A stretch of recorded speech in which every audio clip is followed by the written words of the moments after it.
The terrorist attacks of September 11, 2001 served as a rude wake-up call to America.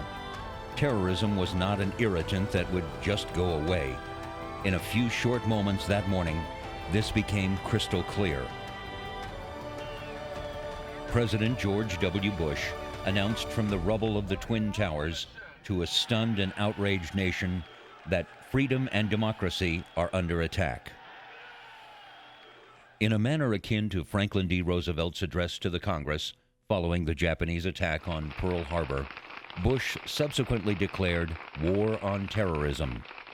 Further, he warned the nation that freedom and fear are at war, and there will be no quick or easy end to this conflict. Secretary of State Colin Powell indicated that the scope of tools used to wage this new war would be all-encompassing. Supporting this, Powell said, "We and our coalition partners must be prepared to conduct a campaign with every tool of statecraft, political, diplomatic, legal, economic, financial, intelligence, and, when necessary, military." A key element to that military response is air power. Air power brings unique capabilities to the war on terror. It offers a flexible, timely strike capability, including a new generation of highly discriminate weapons. Air power also affords the least politically risky of the military options for striking back at terror, because it does not entail putting troops on the ground or moving significant naval assets into harm's way. Moreover, the high speed of response associated with air power will become increasingly important as terrorists acquire the capabilities to move swiftly from one theater to another and to attack with little or no warning. Thus, the United States Air Forces, with the strike capabilities afforded by air-launched cruise missiles and other smart munitions, should be considered a natural leading element in any proactive strategy for countering terror. Beyond direct bombardment, these air assets can provide tactical mobility for special forces teams and give them close support should they be called upon to strike directly at key terrorist nodes. America's counterterrorism approach has changed. One impetus for this change is the 9/11 attacks. The fact is, we've been getting shot at for the last 30 to 40 years. The weaker they think you are, the more they'll go after you. Anybody who teaches international relations, or almost anybody, I think would tell you that during the Cold War and the first decade after the Cold War, terrorism was one of those topics that you put at the end of the syllabus when you're teaching, because if there's a snowstorm or something and you run out of time, terrorism is one of those issues that you could relatively safely cut, because from the perspective of global politics, it's a fly. Great power politics is the central part of international relations as a study, and we're talking about the Cold War era, and U.S.-Soviet politics dominated. Terrorism was a secondary issue, basically. And even at the end of the Cold War, there were bigger fish to fry, so to speak. There were questions about genocide. There was war in Europe again, right? So terrorism has long been a secondary issue, and I think part of that is just because of the effects of terrorism. It is a horrible thing when there are innocent victims of terrorism, and most of the victims are innocent people, but quantitatively it adds up to dog bites, deaths and falls from bathtubs, things like that. Until September 11th, 2001, terrorism was really on the backwater. Now, since 2001, almost everybody in the field has had to think a lot more seriously about terrorism. So to the extent that I've thought about terrorism, it's mostly been in the context of the last decade. This new aggressive approach to counterterrorism has been labeled the Bush Doctrine, which makes it clear that terrorists of global reach will be sought, targeted, and preemptively engaged. The Bush Doctrine was the idea that to enhance or to ensure American national security, we might need to take preemptive action in certain cases. In other words, if a country is getting to the point where it is threatening enough to our security that we are not simply going to wait for an attack and then respond to it, but that we might move in preemptively and eliminate the threat to us. And that was articulated by Condoleezza Rice, who was National Security Advisor at that time. And it really upset a lot of people. But I'd suggest great powers do that in any event. It may not be smart to go ahead and announce it, just as I don't think it was terribly smart of the president to talk about an axis of evil. Things like that don't get you very far. But great powers would tend to reserve that right of preemptive strike to themselves in any case. I'm not sure, though, that you need to advertise it. After the September 11th, 2001 attacks, there was some serious thinking in Washington about, what should the U.S. do sort of after Afghanistan about these lingering problems of terrorism and the potential that terrorism might be something much bigger than the problem of dog bites or bathtub falls, right? That the scale perhaps had changed. And the way that terrorism becomes a game-changing event is probably if it's linked to nation states that can provide it resources, financial support, technological support, et cetera. And particularly if those states, often at that time and through the 90s called rogue states, sort of outlaw states, that if they were pursuing weapons of mass destruction, chemical weapons, biological weapons, and worst possible of all, nuclear weapons. So if there was a nexus between these things, states that sponsor terrorism and states that are developing weapons of mass destruction, what happens if those things all come together and they decide to build these weapons and give them to the terrorists to use to basically advance their foreign policy without having to suffer necessarily the direct blame for that policy? And so that's what I think became the central idea driving what became the Bush Doctrine, which was the idea that the U.S. might preventively use force, although the language was usually preemptively, because for international law purposes, preemption has long been seen as legal, while prevention is much more dubious. But it essentially was a preventive policy to prevent these things long before they happen, because by the time there's a smoking gun, or worse, a mushroom cloud, then it's too late, right? So you can't predict the activity of terrorists in the same way that you can predict, hopefully, the activity of nation states. Nation states have territory and peoples, and they can be deterred, hopefully, and that's long been the idea of U.S. foreign policy, vis-a-vis different kinds of threats. I mean, that was central to containment, which was not only a policy used during the Cold War to stop Soviet expansionism, but which was actually a dual containment of Iran and Iraq during the 1990s. So containment is a flexible policy that can try to prevent bad things from happening. But how do you prevent terrorists when you don't even know where they are? They could be hiding. They're intentionally trying to disguise themselves. So when you have that particular motive, trying to stop that particular strain of what George W. Bush called evil, if you have to try to constrain that form of evil in that particular guise, then that was the justification for the Bush Doctrine, which could be targeted against their state sponsors. According to President Bush, we cannot defend America and our friends by hoping for the best. This doctrine is still U.S. policy today. I don't think there's any way that the Obama administration will use the phrase the Bush Doctrine to justify any kind of particular policies, but during the campaign, for instance, when both Hillary Clinton and Barack Obama, and it's important because Hillary Clinton is now the Secretary of State, that when both of them were asked questions about what they would do about possible threats, Pakistan and the fact that they have nuclear weapons and have sometimes been tied to insurgencies in Kashmir and to the Taliban in Afghanistan, that or Iran, what would they do about these particular threats? I mean, essentially, they've made the same kinds of threats that the Bush administration was making, meaning that if they had, they've tried to make caveats, but if they had actionable intelligence that these kinds of threats were fomenting, then they might take essentially the same kind of preventive action that the U.S. said it was taking in the case of Iraq. Which is to say that the idea that the U.S. might strike Iran out of fear that it's developing nuclear weapons and out of fear that it might pass them along to terrorists, that's essentially still on the table. So even though the Bush administration is gone and the language of the Bush Doctrine has been altered, the underlying policy, I think, is still on central stage in Washington.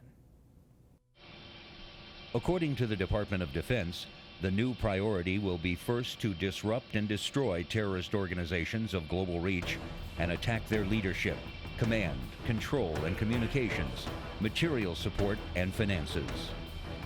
The DoD contends that to execute preemptive action, we will continue to transform our military forces to ensure our ability to conduct rapid and precise operations to achieve decisive results.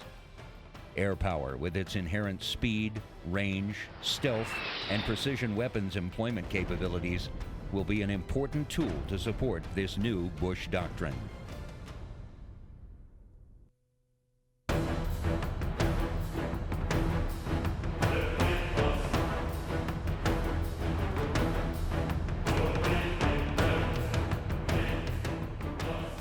According to Title 22 of the United States Code, Section 2656F D30, terrorism means remediated, politically motivated violence perpetrated against non-combatant targets by subnational groups or clandestine agents, usually intended to influence an audience.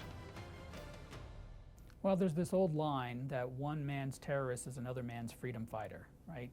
It's kind of a cliche in international politics, but anytime there are debates about, say, defining terrorism, like at the United Nations, there's vast disagreement about exactly what constitutes a terrorist. The U.S. Tends to think about it as basically a criminal action committed by non-state actors with innocents as their victim, right, that for political purposes. And I think that's a relatively defensible definition, and it serves across eras. But I think the real difference from September 11th was the idea that terrorism could dramatically change in scale. I mean, certainly incidents of terrorism had global effects previously. I mean, you know, the assassination of Archduke Ferdinand was one of the key factors building up to World War I. And, you know, other acts of terrorism, even acts of terrorism committed, say, by the Nazis in the brown shirts before they came to power in Germany, right? So, I mean, acts of terrorism can have big political effects in many different contexts. But what 9/11 did was, number one, it made the U.S., you know, a central target. Not necessarily for the first time, but, you know, the homeland and changing the context and such big prominent targets. I mean, that was a big transformative effect. And secondly, just the scope of the damage, the thousands of people who died, the buildings collapsing, you know, the Pentagon under attack. I mean, that was a transformative moment in thinking about terrorism. Comprehending these terms and their meanings is central in describing the air power strategies that can be employed against an opponent. First is punishment strategies that seek to inflict enough pain on enemy civilians to overwhelm their territorial interest in the dispute. The hope is that the government will concede or the population will revolt. The punishment approach was first stated in the early days of air power, where such air power leaders as Julio Duhay, Sir Hugh Trenchard, and the officers assigned to the U.S. Air Corps Tactical School believed that air power could influence the will of the people. The second air power strategy is risk. The heart of this strategy is to raise the risk of civilian damage slowly, compelling the opponent to concede to avoid suffering future costs. While the punishment strategy applies overwhelming force in all-out attacks, the risk strategy holds what the enemy cherishes as hostage and relies upon a gradual escalation of force. Critical to the risk approach is that the coercer must signal clearly that the bombing is contingent on the opponent's behavior and will be stopped upon compliance with the coercer's demands. The American Rolling Thunder bombing campaign in Vietnam from 1965 to 1968 serves as an excellent example of a risk strategy. A more recent example of a risk strategy was the use of air power in 1999 that compelled the former Serbian leader Slobodan Milosevic to agree to NATO demands regarding Serbian involvement in Kosovo. The third air power strategy is denial. This entails smashing enemy military forces, weakening them to the point where friendly ground forces can seize disputed territories, without suffering unacceptable losses. Denial campaigns generally center on destruction of arms manufacturing, interdiction of supplies from home front to battlefront, disruption of movement and communication in theater, and attrition of fielded forces. A recent example of a denial campaign is the initial use of air power in Afghanistan in Operation Enduring Freedom. In that case, air power helped to destroy Taliban forces and removed al-Qaeda's state supporter and resultant safe haven. The fourth air power strategy is decapitation, the use of air power for decapitation, a strategy spawned by precision-guided munitions and used against Iraq. These are strikes against key leadership and telecommunications facilities. The main assumption is that these targets are a modern state's Achilles heel. One advantage of decapitation via air power is that direct targeting of leadership with precision-guided munitions does not necessarily entail large force-on-force scenarios, thereby minimizing cost, damage, and loss of life.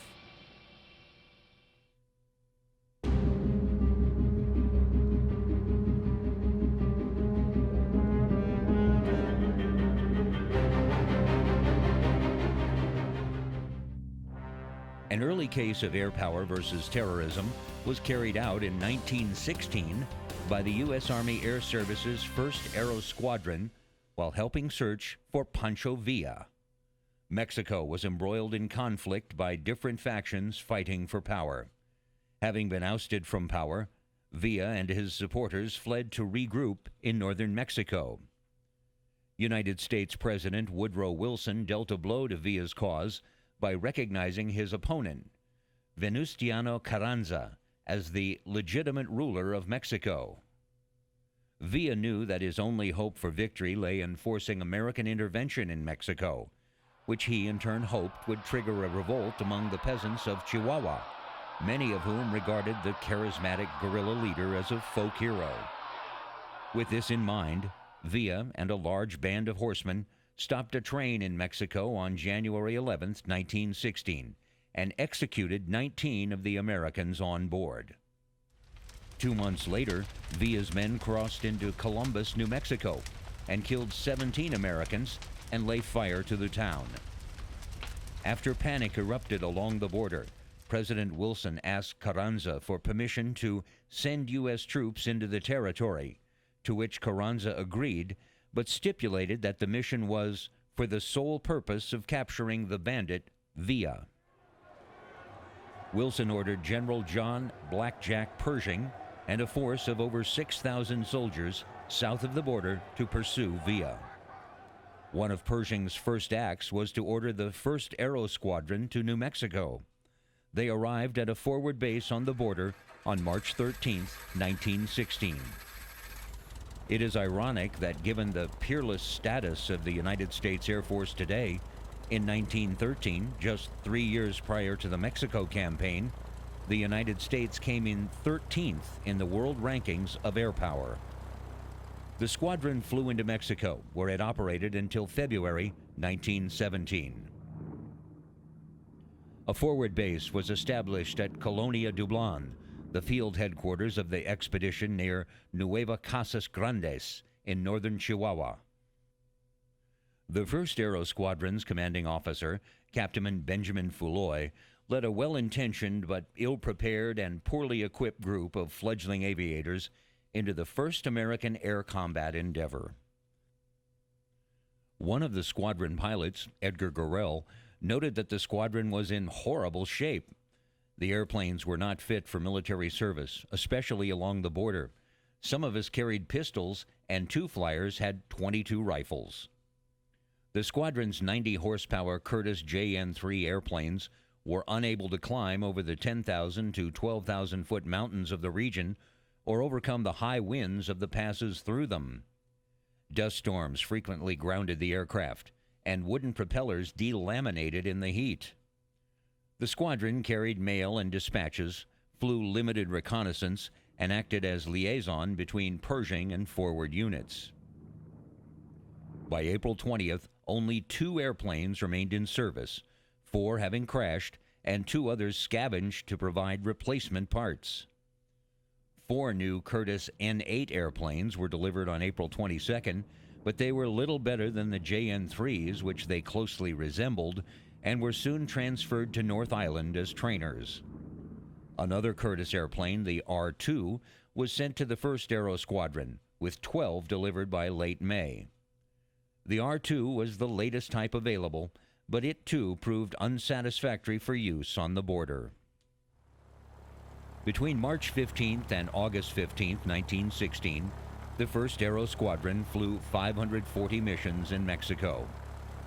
Untested aviation procedures, maintenance problems, crashes, a hostile climate, and an indigenous population proved formidable obstacles. The squadron had a relatively minor impact on the campaign, and Villa was never captured. The significance of this event in history is not the mission effectiveness of this campaign, but rather that it was America's first air power foray into these types of operations, something that air power is well suited to execute today.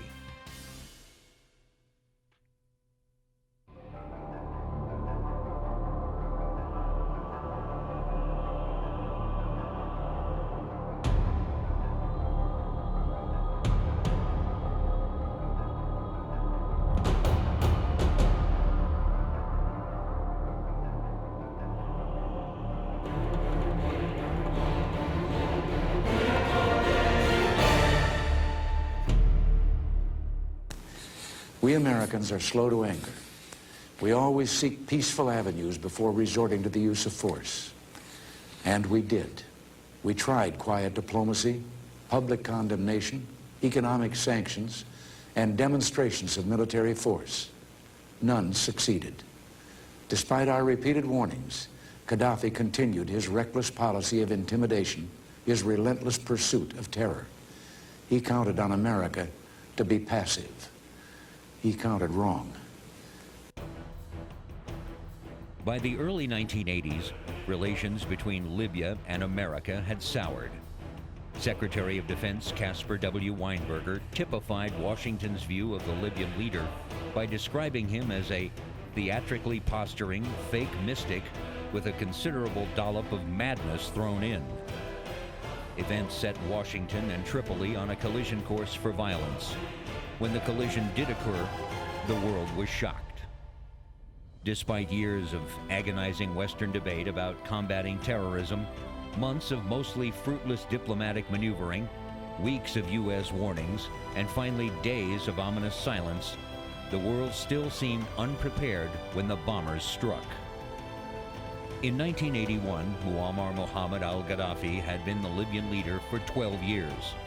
For years, Gaddafi had been spending Libya's oil and gas earnings to build a robust military. Gaddafi had long maintained claims that he controlled the entire Gulf of Sidra, the great body of Mediterranean water that lies between Tripoli and Benghazi, north of Libya, and that everything within the Gulf should be considered Libyan territory. When Gaddafi issued his famous proclamation that the line below 32 degrees 30 minutes would be enforced as a line of death, Weinberger concluded that we would have to ignore these claims and continue planned naval exercises for that region.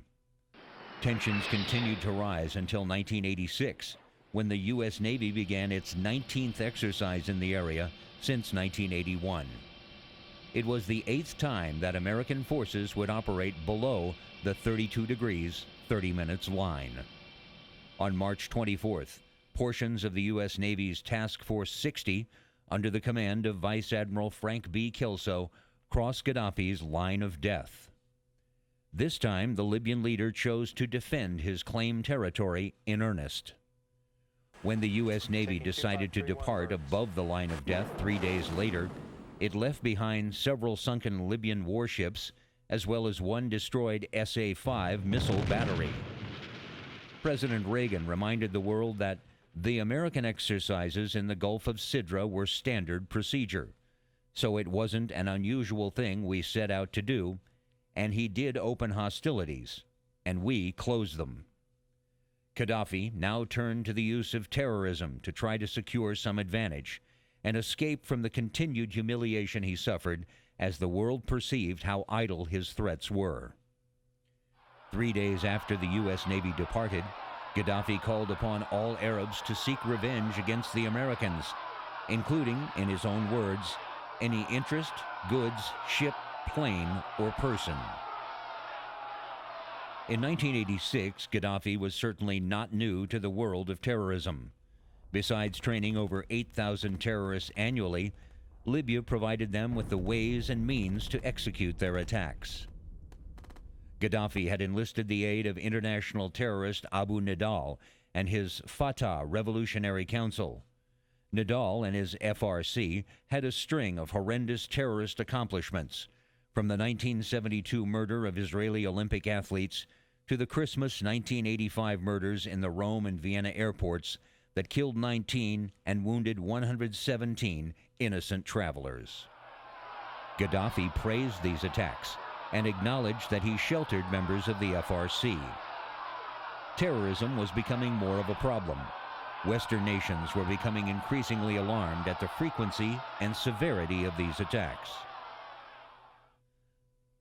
American actions to stop the escalating terror had been nonviolent. President Reagan received little international support to pressure Gaddafi to change his ways. On January 7, 1985, he imposed economic sanctions on Libya and asked for Western European nations to follow suit. The European leaders ignored Reagan's request. The exasperated Reagan administration had had enough. Within days of the battle in the Gulf of Sidra, a senior U.S. official vowed, "The next act of terrorism will bring the hammer down on Libya." Before President Reagan could authorize the use of force against Libya, he required direct proof to secure domestic support.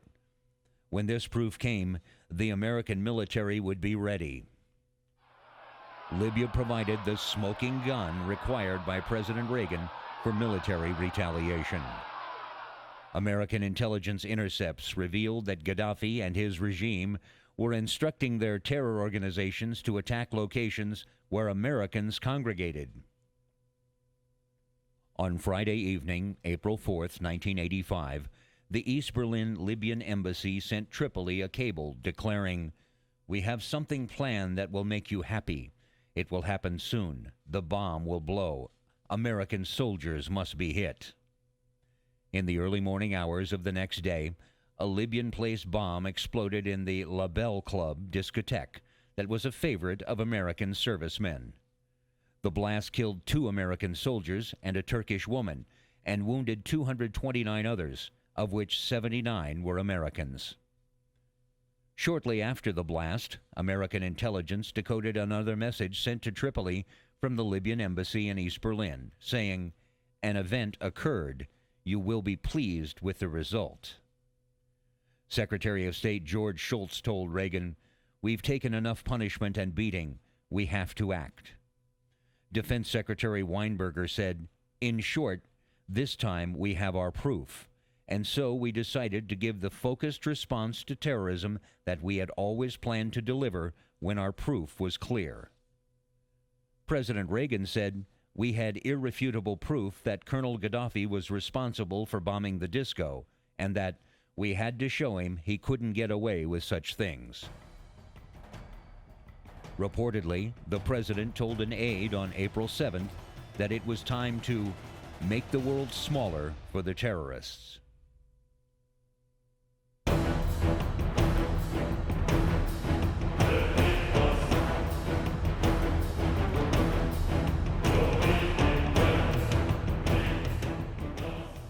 Now that the decision to act had been made, time became a crucial factor. Gaddafi, reacting to reports in the American press of the possibility of military retaliation, raised the possibility of seizing Americans and European citizens in Libya as hostages and moving them on to likely U.S. strike objectives. Among American allies, only the British supported military action. Their decision would play a critical role in planning and executing Operation El Dorado Canyon. It quickly became apparent that the military response could best be carried out by air power. It was the only option seriously considered.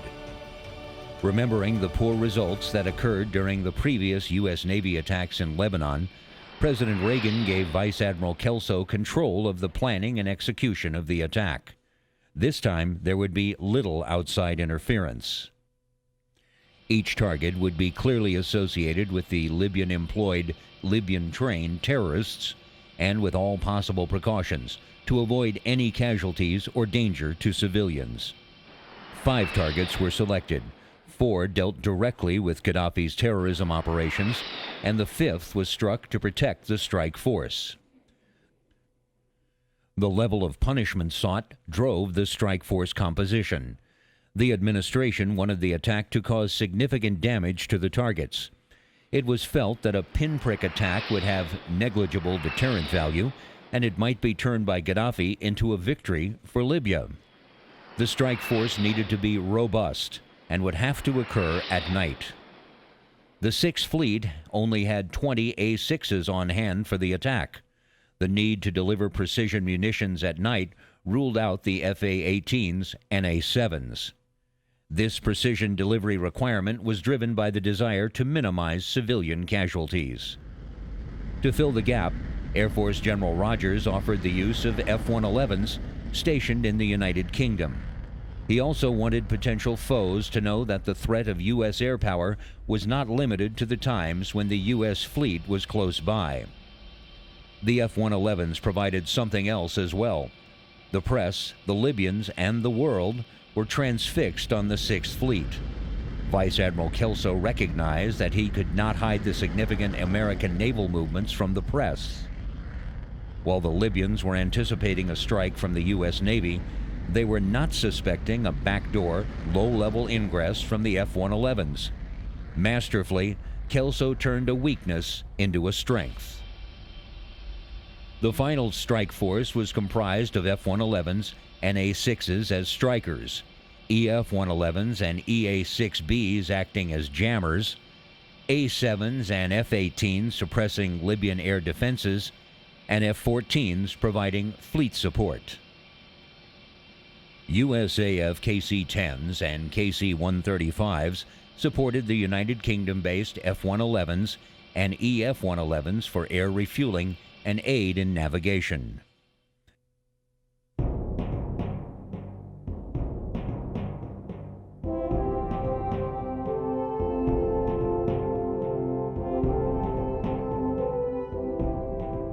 The desire to minimize collateral damage drove tight rules of engagement when the air crews were allowed to release their ordnance. Vice Admiral Kelso limited the crews to a single target run.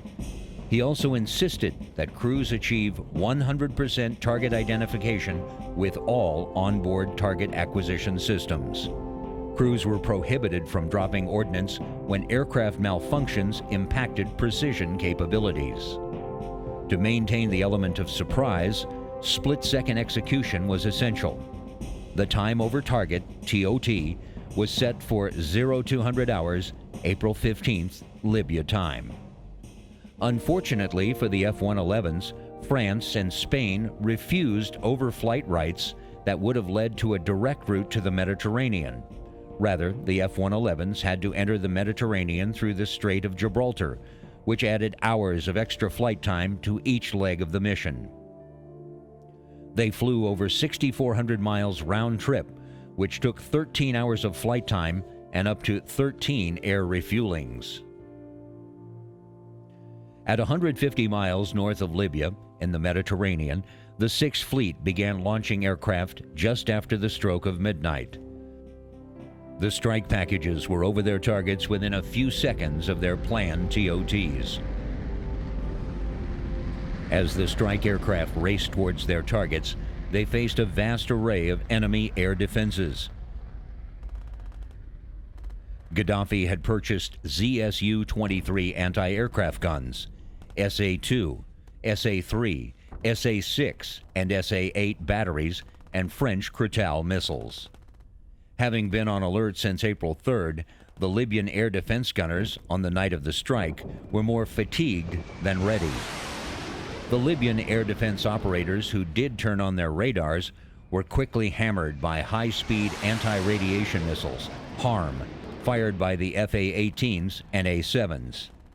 One Navy pilot commented, if they turned them on to guide their missiles, they would get a HARM down their throat. All of this resulted in remarkably low casualties for the strike aircraft, for only one F-111 was lost. From the Reagan administration's perspective, the raid was a success. It appears El Dorado Canyon did have an impact on international terrorism.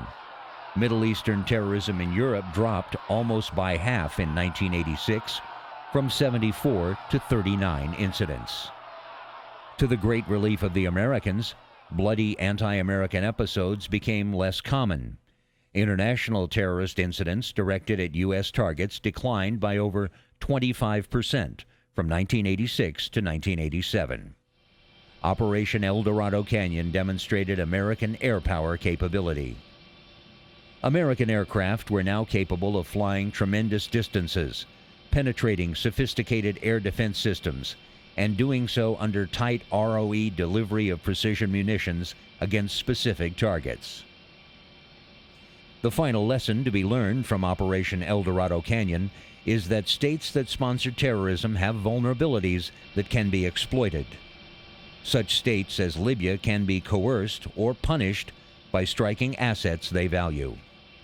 In this case, Libyan command centers, compounds, and high-priced aircraft were destroyed. Beyond the monetary value lost, Gaddafi lost a great deal of credibility. For a dictator, credibility is undoubtedly quite important.